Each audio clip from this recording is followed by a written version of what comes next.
오늘 저희들은 사권 16장의 유아 세례로 들어가는데, 유아 세례로 들어가기 전에 우리가 세례의 특징 세 가지를 다시 한번 우리가 기억을 하고 들어갔으면 좋겠습니다. 먼저 첫 번째 세례의 특징은 죄들의 용서, 이 확신이 있어야 합니다. 그 다음에 두 번째는 난행, 고행에 대한 겁니다.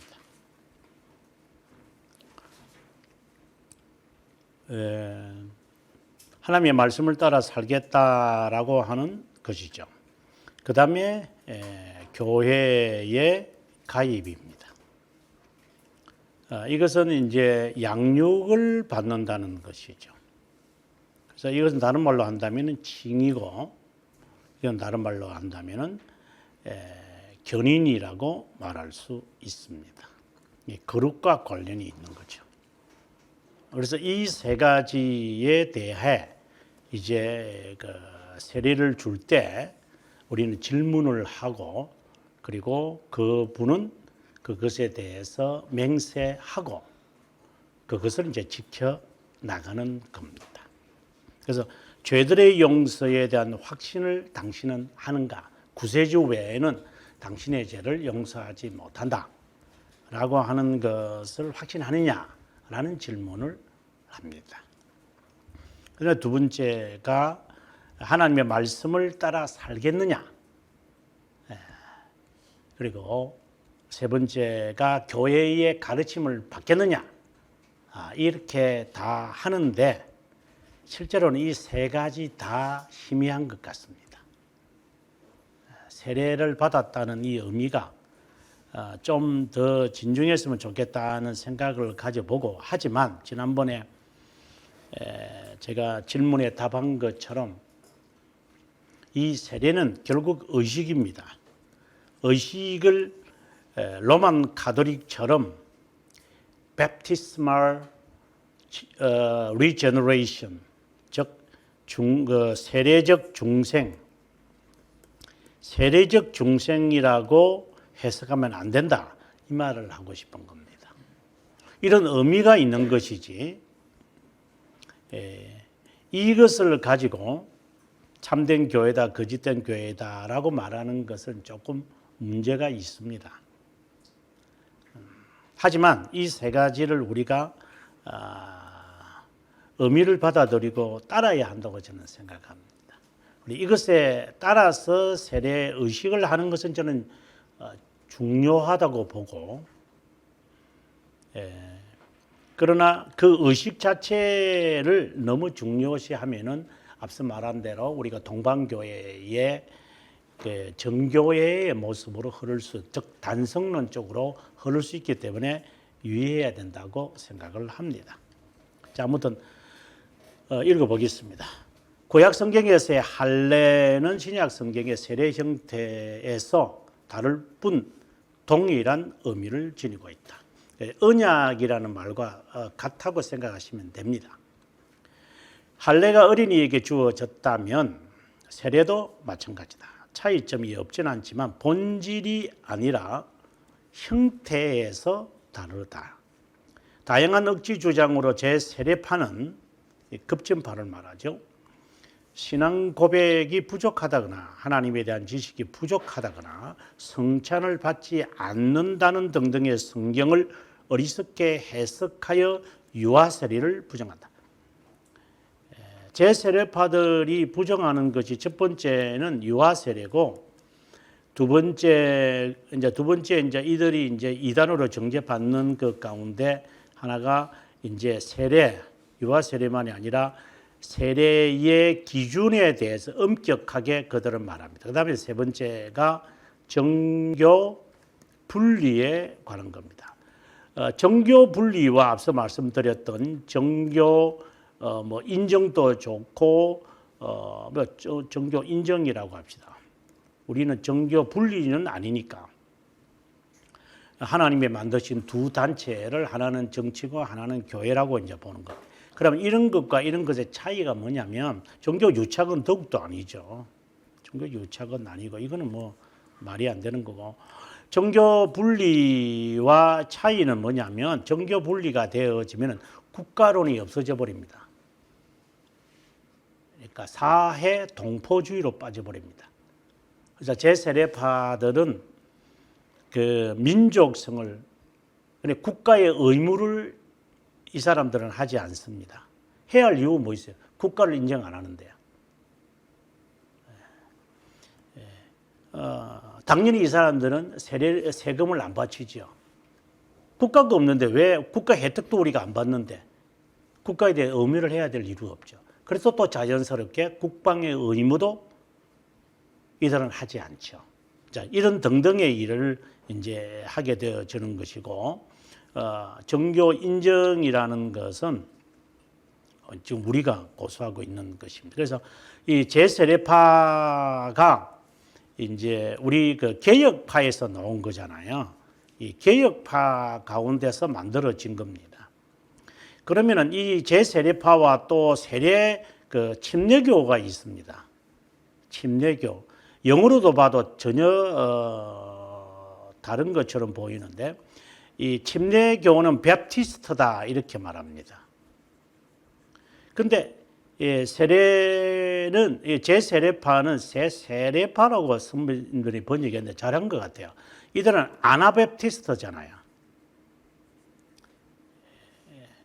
그래서 이 베프티스트의 기원은 청교도고 아나베프티스트의 기원은 개혁파입니다. 그래서 침례교와 아나베프티스트, 즉 침례교, 침례교 아나베프티스트가 아니고 제세례파와 침례교가 다 우리 개혁교에서 나왔다고 보시면 됩니다.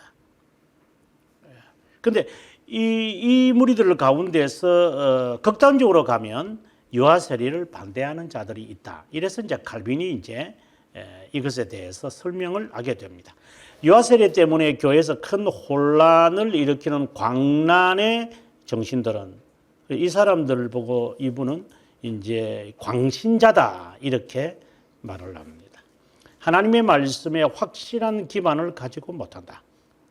그 정중상모략은 주님의 거룩한 규정에 대항하는 어리석고 불공정한 것이 되고 맙니다. 그래서 그 규언에 대해서 생각해 보자. 성경의 기반이 아니라 인간이 만들어낸 고함물이다. 그리고 거부하고 주님의 뜻에 따라 완전한 세례를 참되게 준수해야 할 거다. 주님의 뜻이 아니라 이제 문자적인 것에 합니다. 이제 좀 있으면 나옵니다만은 제가 세례를 이야기하면서 여러분들에게 표징된 것에 대해서 관심을 가져야 합니다. 이거는 사인이고 이것은 시그니파입니다. 이 두 개가 헷갈리기 시작합니다. 이게 그래서 가시적으로 상징된 것을 우리가 이제 이걸 문자적으로 받아들이는데 문자적으로 받아들여졌을 때 그것이 담고 있는 이 의미를 우리 상실하고 이 의미에만 또 치중을 하게 되어지면은 표징을 무시하게 됩니다. 그래서 이 둘을 우리가 조화시키는 것이 필요합니다. 예수님께서 이제 물로 세례를 주었다. 이러니까 사람들은 지나치게 해가지고 예수님의 그 세례 받으신 그 요단강물 갖고 또 설치는 인간들. 진짜 참 더럽거든요, 그 물이요. 예수님이 거기에 표시해 놨는가 몰라요. 표시해 놨었겠죠. 그러니까 가지고 찾아내고. 그런 이상한 짓을 하는 사람들. 그 다음에 두 번째, 그것을 이제 무시하면서 표징을 이제 무시하면서 의미만을 찾으려고 하는 사람들. 이렇게 되면은 이제 본인은 이제 그것에 대해서 종속되지 않는다고 뽐내는 사람이 또 될 거예요. 그래서 이 균형을 잘 잡지 않으면은 아주 힘든 신앙생활을 하게. 뭐 힘든 게 아니라 본인은 좋아하겠죠. 자, 세례의 의미를 다시 한번 살핍니다. 모든 경건한 자는 표징, 올바른 고찰을 하기 위하여 외적 의식만을 살피지 말고 의식이 의미하는 약속. 그래서 이걸 표징된 것이라고 저는 번역을 했습니다. 약속과 영적 의미를 살펴야 합니다. 약속이라는 것은 지난 시간에 마무리하면서 제가 했습니다만은 죄들의 용서에 대한 확신이 꼭 있어야 됩니다. 그 다음에 하나님이 함께하고 보호한다라고 하는 그 견인에 대한 확신이 꼭 있어야 합니다. 그리고 형제 우애에 대한 사랑의 교제가 꼭 있어야 합니다. 앞서 제가 세례의 특징을 말하고 갔던 겁니다. 그리고 영적 신비들을 살펴야 합니다. 여기서 영적 신비라는 것이 뭐 받고 안 받고 보고 듣고 뭐 안다 이런 개념이 아니라 이 세례를 통하여 하나님이 행하신 사역들을 봐야만 합니다. 뭐 예를 들어서 선택, 그 다음에 하나님이 우리들에게 행하시는 중생의 사역, 정말 신비로운 것들입니다. 이거는요. 또 믿음을 선물로 준다는 것, 이게 다 신비로운, 이게 하나님의 사역들입니다. 이런 것들을 의식에서 어떤 의미를 갖고 있는지를 살펴야 합니다. 이게 신비로운 것들입니다. 인간이 할 수 있는 것들이 아니기 때문입니다. 세례의 결과, 즉 목적과 참된 성격을 자세하게 이해하는 자는 그 요소와 육체적 대상에만 머물지 않고 그것으로 우리에게 제한된 하나님의 약속들을 기대하고 그것에 의미하는 내적 비율, 이건 뭐 같은 말입니다. 이것을 이해하는 자는 확고한 진리, 즉 세례에 대한 전체 본질에 이른 것이고 외적 뿌림의 성격과 용도를 이해하게 될 것입니다. 왜 우리가 세례를 받아야 하느냐?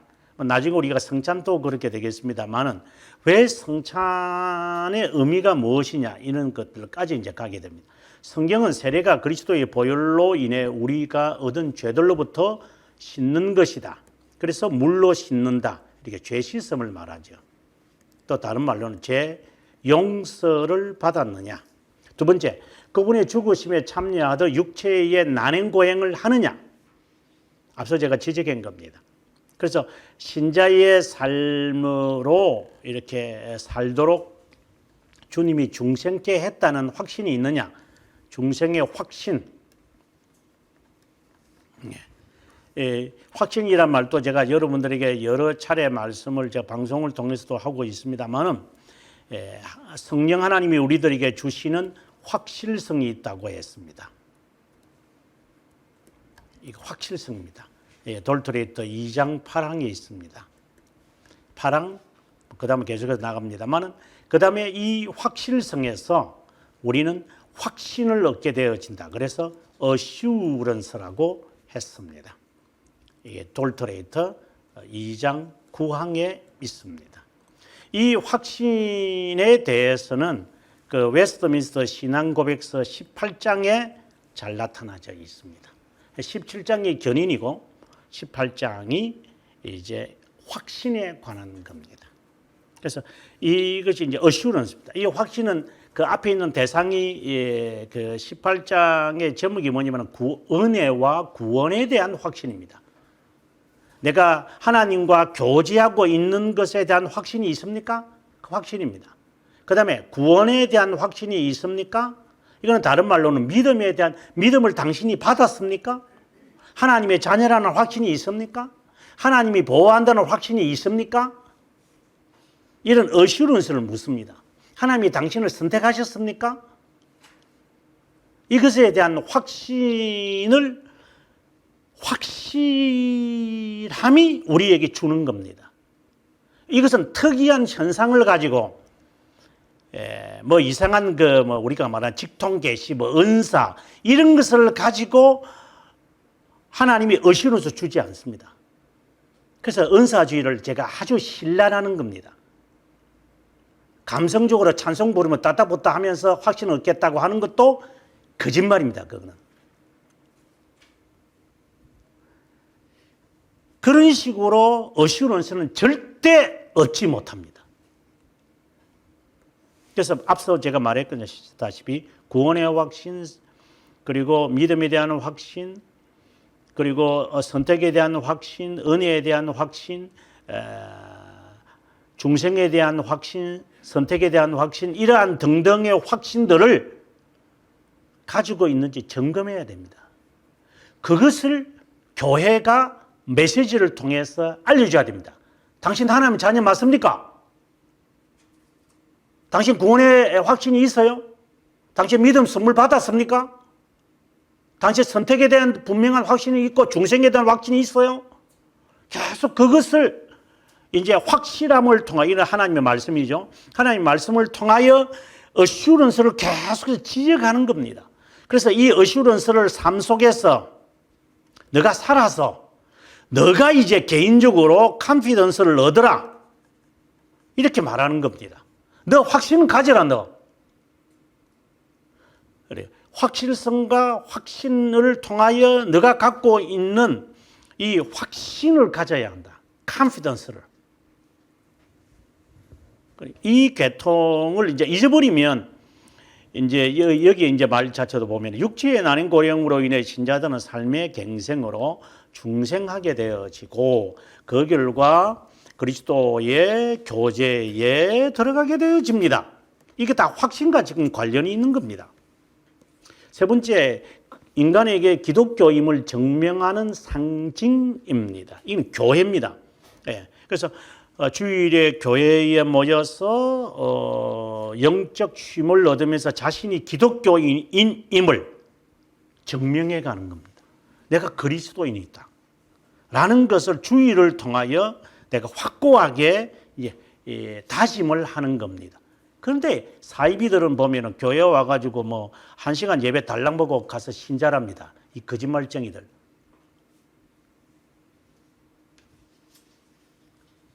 그런 거짓말쟁이들이 한국 교회가 워낙 많습니다만은 조심해야 됩니다. 그런 거짓말쟁이들입니다. 그 사람들이 무슨 확실함이 있습니까? 확신이 있습니까? 컨피던스가 있습니까? 그런데 거기에 무슨 기독교인의 삶이 있습니까? 뭐 아무것도 없는 거죠. 그럼 뭐 아무것도 없는 데니까. 자, 세례와 할례. 세례가 제정되기 전에 하나님의 백성은 그 대신 할례를 받았기에 두 가지 표정이 어떻다고 어떻게 닮았는지 살펴보도록 하겠습니다. 아브라함에게 할례를 준수하라고 명하실 때 그에게만 아니라 씨앗에게도 하나님이 되실 것을 약속하시고 덧붙여 그 모든 것을 그분 안에서 완전하게 만족스럽게 될 것이고 모든 복의 기반이 된다고 하므로 아브라함이 그분의 손을 의지할 수 있다고 약속합니다. 우리는 여기서 이제 이게 창세기 12장 1절에 있는 말씀이잖아요. 이 말씀이. 근데 여러분 잘 보시면 성경에 나타난 그렇습니다만 아브라함에게 하나님이 이 그 확실성을 베풀어서 확신을 갖게 하려고 했던 과정들을 보시면 됩니다. 하늘의 별을 보라고. 이건 하나님의 확실함을 그에게 지금 주는 겁니다. 너 자녀 그래야 될 거다. 아니 10년이 지나도 20년 지나도 그다는데 뭘 하나님이 그럼 뭘 하라는 겁니까? 기다려라. 20년 이상을 나중에 25년을 기다리지만 하나님은 그에게 계속 확신을 줍니다. 너 자녀 그렇게 된다. 아니 가지 말고 하나님 그냥 귀찮습니다. 아베멜렉이나 그냥 하게 하세요. 그런 말 하지 말고. 경수가 떨어진 할머니 보고 뭘 애를 낳는다는 겁니까? 하나님이 왜 불신하느냐고 합니다.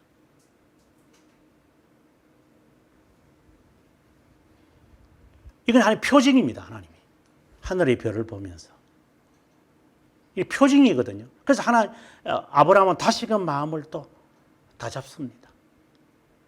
내년에 아들 낳을 거다. 주님이 직접 이제 강림하는 겁니다. 아들 낳을 거다. 그래서 하나님은 표징을 통하여 하나님의 자녀라는 사실을 수십 년 동안, 이건 대표적인 것들이지만 수십 년 동안 하나님은 그에게 표징을 계속해서 보여 그 증거로서 할례를 받은 겁니다. 잊어버리지 마라. 너 하나님의 아들이다. 하나님 아들처럼 하나님의 자녀다. 너는 내가 택한 백성이다. 정말 이런 것을 볼 때에 정말 아브라함은 정말 믿음의 사람이다. 믿음의 사람이다. 라는 것을 알 수 있습니다. 이런 말씀은 신자의 불멸, 부활을 증명하기 위해 채택할 때 우리 구주께서 해석하시는 것처럼 영생에 대한 약속을 포함시킵니다. 죽은 자의 하나님이 아니요 산자의 하나님입니다.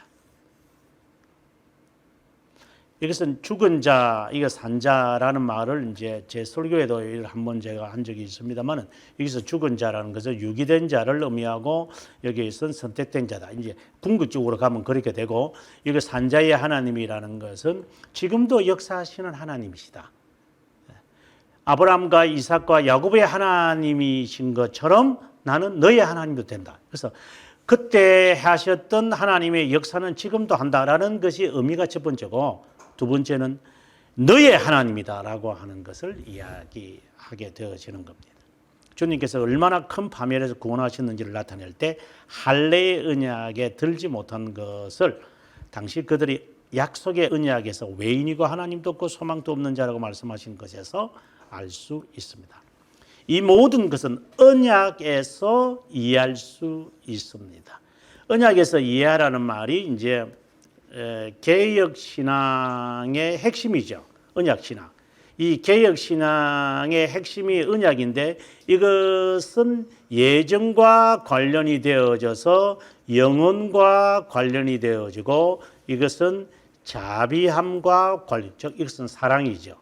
그래서 칼빈은 자비함의 언약이라고 그럽니다. 이것을 제가 해석을 하면서 자비함은 영원에서 있었던 하나님의 작정을 말하는 것이고 언약은 시간 속에서 드러난 자비함의 형식이다.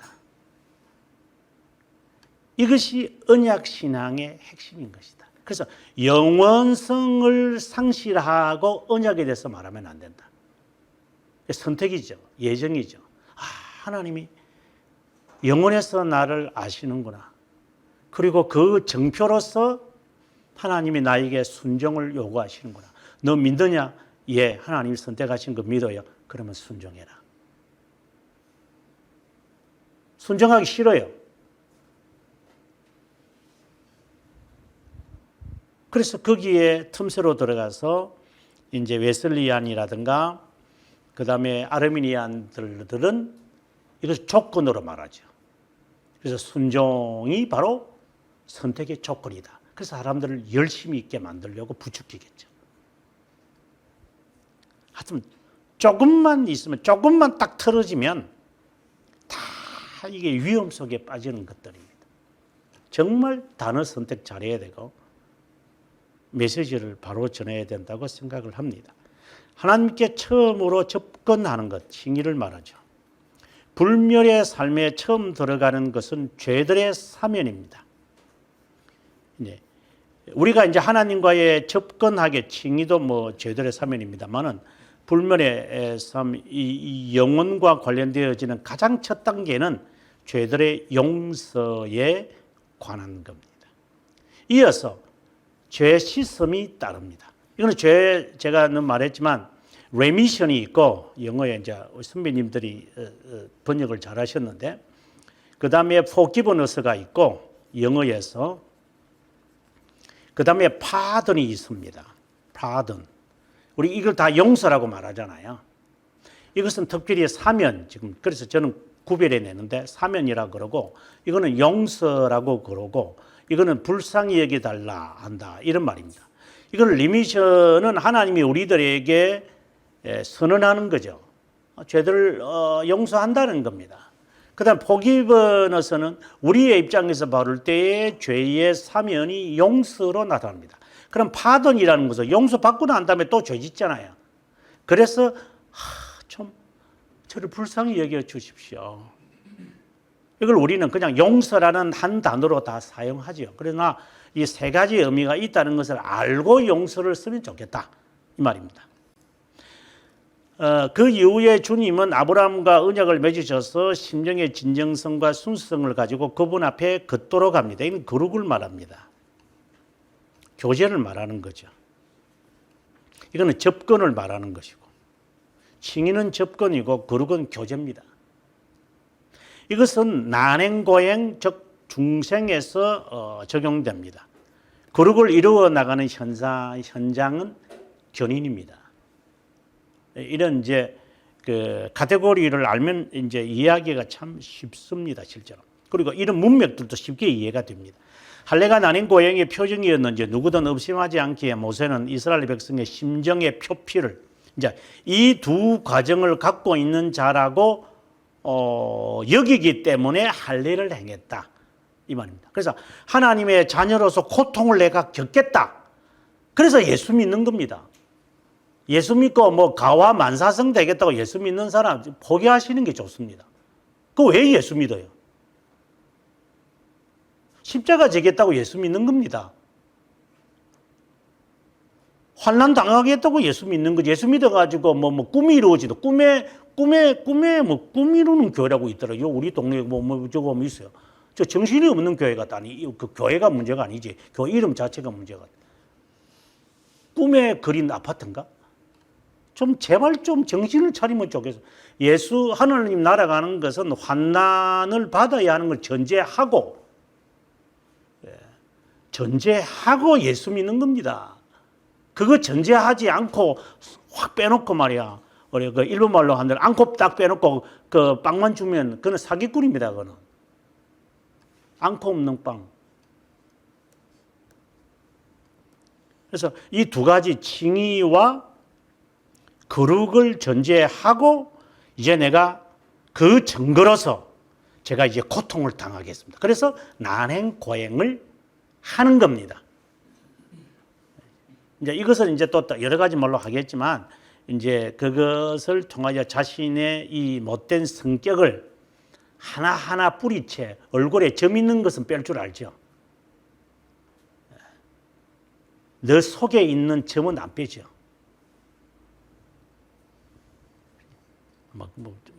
점 빼고 싶겠죠. 그렇다고 뭐 자녀한테 점이 안 나나.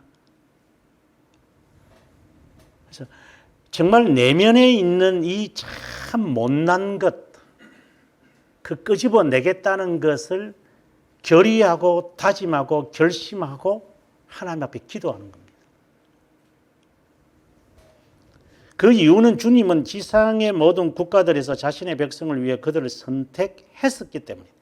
할례를 통해 조상들의 영적 약속을 가졌고, 여기서 영적 약속이라는 구원을 이제 궁극적으로 보는 것이지만 하나님의 보전입니다. 보전하겠다. 보존하고 보호하고 보전한다. 내가 지키마. 이 하나님의 그 영적 약속이 있습니다. 하늘나라도 기업이다. 그것도 내가 마련하마. 내가 그것을 준비하러 내가 하늘나라에 간다. 예수님이 그렇게 말할 정도로. 내가 가서 너희 있을 곳을 예배할 것이다. 이런 것까지 세례에서 우리에게 주어진 유사한 것을 갖습니다. 죄들의 용서와 육체의 난행, 그들에게 준 것을 의미합니다. 이 두 가지를 행하신 그리스도는 세례의 기반이시기에 그분은 할례의 기반이 됩니다. 이게 아브라함을 통하여 이것을 알 수 있다 이 말입니다. 두 번째, 차이점은 할례와 세례의 힘을 구성하는 약속은 하나님의 부성애, fatherly라고 그러죠. fatherly love 와 죄들의 용서와 영생에 대한 약속, 이 두 가지에 동일합니다. 의미하는 것은 중생으로 동일하고 이런 것을 완성하기 위해 의존하는 기반을 또 동일합니다. 오직 있는 상이점은 외식의 차이가 있습니다. 유대인에게 일종의 배지였던 할례는 하나님의 백성과 가족으로 채택됨을 그들에게 확신시키는 것처럼, 교회에 처음 들어와 하나님께 충성을 맹세하며 고백하는 것처럼 그분의 백성 가운데 등록되고 동시에 그분의 이름으로 서원합니다. 그러니까 하나님의 백성으로 살겠습니다. 저는 하나님의 백성입니다. 하나님의 자녀입니다. 이 분명하게 딱 입장을 밝혀서 우리는 세례받습니다. 세례는 할례를 대신하는 동일한 직무를 수행합니다. 즉 순종이죠. 순종하겠습니다.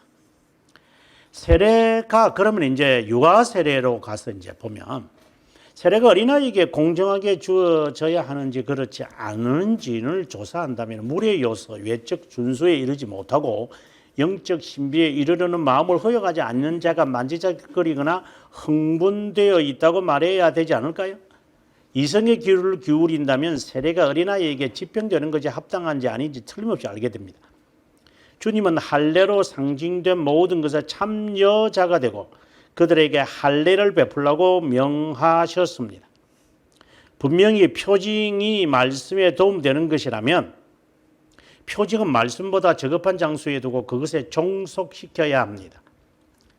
이건 이제 할례와 세례도 이제 마찬가지인 건데 세례의 말씀이 유아에게 정해졌다면 말씀의 부속물인 표징을 그들에게 부인해야 될 이유가 무엇입니까? 세례를 베풀 때에 주님께 우리가 세례의 특징을 세 가지로 말했습니다만은 주님께서 어린아이에게는 주지 말고 어린아이에게만 주라 뭐 이렇게 말씀하셨다든가 성인들에게만 세례를 주라 했다든가 이런 등등의 말씀에 대해서 우리에게 금하지 않는 이상 우리가 왜 유아들을 금해야 되는가? 이 문제를 지금 칼빈이 지적합니다. 두 번째로 유대인의 자녀들이 언약의 후사가 되고 이교로부터 분리되었을 때 거룩한 씨로 부름을 받았기 때문에 같은 이유로 기독교인의 자녀 또는 한쪽만 믿는 부모를 둔 자녀들이 거룩하다고 불리는 사도들의 증거에 따라 우상 숭배자들의 불결한 씨와는 다릅니다. 그러니까 나는 세례를 받았는데 내 자녀를 위해서 내가 세례를 받는 거예요. 그럼 세례를 대신해서 받기 때문에 이 아이도 언약의 백성이라는 것을 부모가 확신하고 내가 대신 고백하고 아이에게 세례를 베풀고 그 아이가 나중에 커서 입교하도록 하게 하는 거죠. 그러면 그 세례 의식이기 때문에 별 의미도 없어요, 실제로. 지가 입교하기 전까지는. 그래서 입교하기 전까지 어떻게 보면 학습의 기간을 부모가 충분히 해줘야 돼요. 신앙은 이런 것이다. 하나님과 함께 살아야 한다. 이 훈련을 부모가 해줘야 돼요. 그걸 안 해주고 하면 그건 부모가 책임을 망각한 거예요. 아브라함과 언약을 맺자마자 주님은 보정 외적 성례로 유아에게 인을 치라고 말씀하시는데 현대 기독교인이 자녀에게 언약의 보정을 행하지 못할 이유가 없다. 언약은 공통적이고 그것을 확언하는 이유도 공통적입니다. 확언하는 형식은 너무 다르기 때문에 현재 세례를 베푸는 것 대신에 할례를 행했습니다.